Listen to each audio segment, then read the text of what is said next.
Hi friends, learn with fun channel में आपका हार्दिक स्वागत। पहली इकाई 8वीं कक्षा हिंदी सुलभ भारती पाठ क्रमांक 5। पाठ का नाम है मधुबन। मधुबन इस पाठ में पृष्ठ क्रमांक 11 से लेकर 13 तक जो भी सवाल आए उन सभी सवालों के जवाब हम आज के वीडियो में लेने वाले। चलो तो शुरू करते हैं मधुबन पाठ में आए सभी सवालों के जवाब। पाठ में हमें मौलिक सृजन दिया गया है। आपको लिखना है, क्या लिखना है? कहानियों या कविताओं द्वारा मनोरंजन भी होता है तथा ज्ञान की प्राप्ति भी होती है।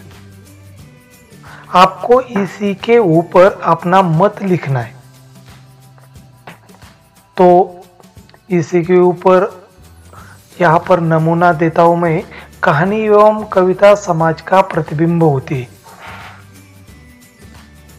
समाज में घटित घटनाओं का प्रतिबिंब हमें कविता या कहानी के रूप में दिखाई देता है।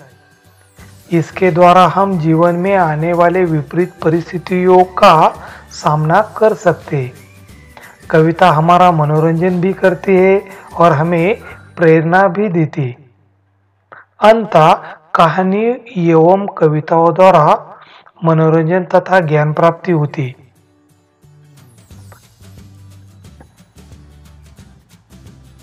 संभाषणीय। बेटी बचाओ बेटी पढ़ाओ। बेटी बचाओ बेटी पढ़ाओ पर पथनाट्य प्रस्तुत करो। आपको एक पथनाट्य तैयार करना है और वो आपको प्रस्तुत करना है। तो बेटी बचाओ बेटी पढ़ाओ पर ये है पथनाट्य। इसका आपको स्क्रीनशॉट लेना है और बाद में इसको आपको अपने स्कूल में प्रस्तुत करना है।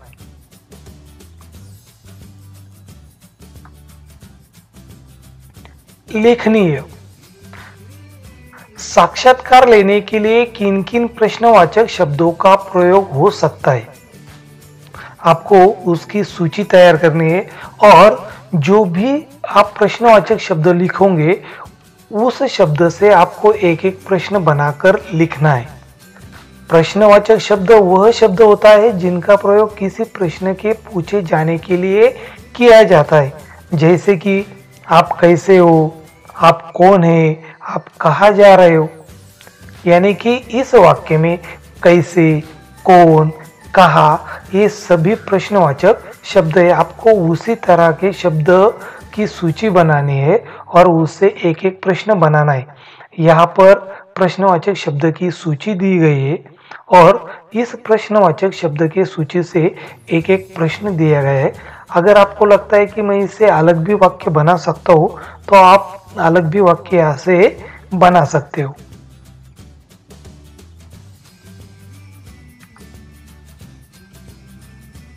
पठनीय। द्विभाषी शब्दकोश पढ़कर उसके आधार पर किसी एक पाठ का द्विभाषी शब्दकोश बनाओ। आपको किसी भी एक पाठ का द्विभाषी शब्दकोश बनाना है।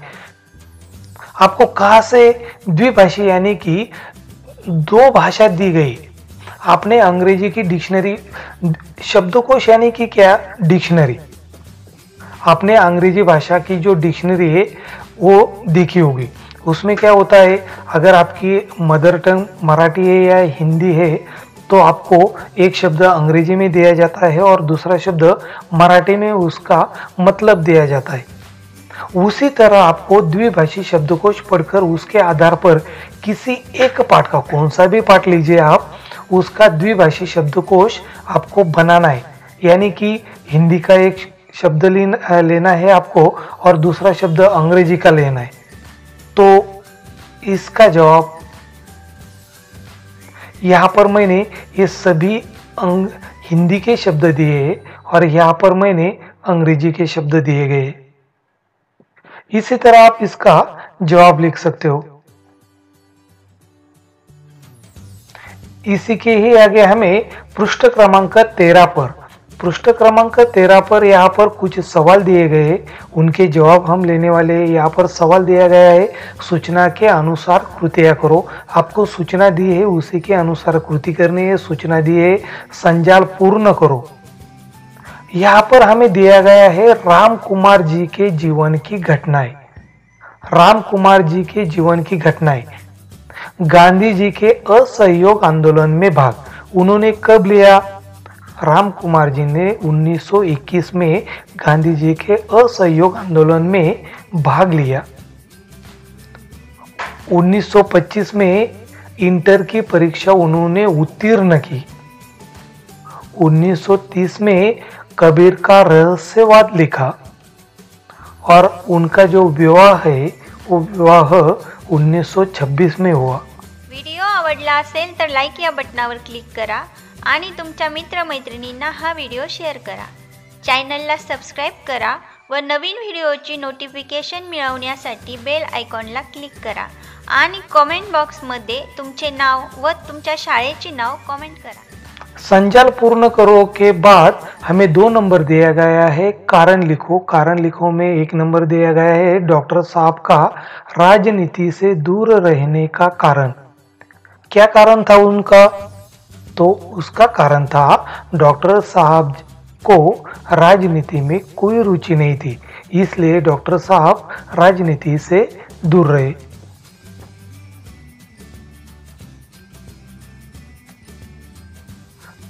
दो नंबर का कारण हमें लिखना है डॉक्टर साहब का मध्य प्रदेश से उत्तर प्रदेश आने के लिए प्रेरित होने का कारण।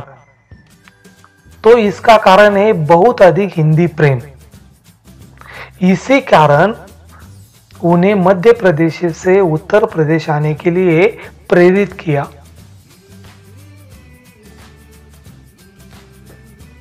हमें 3 नंबर दिया गया है कृति करो। पाठ में प्रयुक्त भूतपूर्व प्रधानमंत्रियों के नाम लिखो। तो इसका जवाब है नेहरू जी, शास्त्री जी, इंदिरा जी आणि मोरारजी। इसी के आगे में हमें 4 नंबर दिया गया है कृति पूर्ण करो। कृति पूर्ण करने के लिए आपको कहा गया है गृहस्थ जीवन में इनसे प्रेम हुआ। गृहस्थ जीवन में किनसे प्रेम हुआ? तो गृहस्थ जीवन में सात्विकता और नैतिकता से उनको प्रेम हुआ। इसी कृति पूर्ण करने के आगे हमें भाषा बिंदु दिया गया है। भाषा बिंदु में कहा गया है निम्न शब्दों से, यहाँ पर हमें कुछ शब्द दिए हैं उनसे खुदंत तथा तद्धित बनाओ। तो इसका जवाब है मिलना, मिलन, ठहरना, ठहराव, इंसान, इंसानियत, शौक, शौकीन, देना, देने वाला, कहना, कहने वाला, भाव, भावना, बैठना, बैठक, घर, घरेलू, धन, धनी। भाषा बिंदु के नीचे हमें उपयोजित लेखन दिया गया है, आपको लिखना है। अपने विद्यालय में आयोजित विज्ञान प्रदर्शन के उद्घाटन समारोह का प्रमुख मुद्दों सहित वृत्तांत लेखन करो। आपके विद्यालय में जो विज्ञान प्रदर्शन आयोजित किया है उसके उद्घाटन समारोह का जो प्रमुख मुद्दों है उसके सहित आपको वृत्तांत लेखन करना है। यहाँ पर मैं एक नमूना देता हूँ, आप इससे अलग भी वृत्तांत लेखन कर सकते हो। उपयोजित लेखन के आगे हमें मैंने समझा। इस पाठ में से मैंने समझा मनुष्य में यदि योग्यता, अनुभव और कुछ कर दिखाने की चाहत हो तो वह स्वयं की प्रसिद्धि प्राप्त कर सकता है। प्रतिभावान व्यक्ति हर स्थिति और परिवेश का सामना कर उससे कुछ न कुछ जरूर सीखता है, जिससे उसके कला और भी निखरती है। हमें भी अपनी प्रतिभा को निखारना चाहिए। ये सब मैंने इस पाठ में से सीखा है। इसी पृष्ठ पर आपको लास्ट में दिया गया है स्वयं अध्ययन। आपको खुद को सर्च करना है, ढूंढना है। क्या ढूंढना है आपको? अंतर्जाल से, इंटरनेट से डॉक्टर राम कुमार वर्मा जी से संबंधित अन्य साहित्यिक जानकारियां प्राप्त करो। अगर आप इंटरनेट पे जाते हो, गूगल में जाते हो और वहां पर आपको सिर्फ ये लिखना है डॉक्टर राम कुमार वर्मा, अगर आपने ये लिख दिया तो उनसे संबंधित अन्य साहित्यिक जानकारी आपको वहां से प्राप्त हो सकती है। यहाँ पर मैं इसका जवाब दे रहा हूं, इसका आपको स्क्रीनशॉट लेना है। इस पाठ का ये आखिरी सवाल है। तो चलो मिलते हैं अगले स्वाध्याय में, तब तक बाय, टेक केअर। चॅनलला सबस्क्राईब केलं नसेल तर सबस्क्राईब या बटनावर क्लिक करा व्हिडिओ आवडला असेल तर लाईक या बटनावर क्लिक करा आणि तुमच्या मित्रांना शेअर करा। चला तर विद्यार्थी मित्रांनो, भेटूया पुढच्या स्वाध्यायामध्ये। तोपर्यंत बाय, टेक केअर।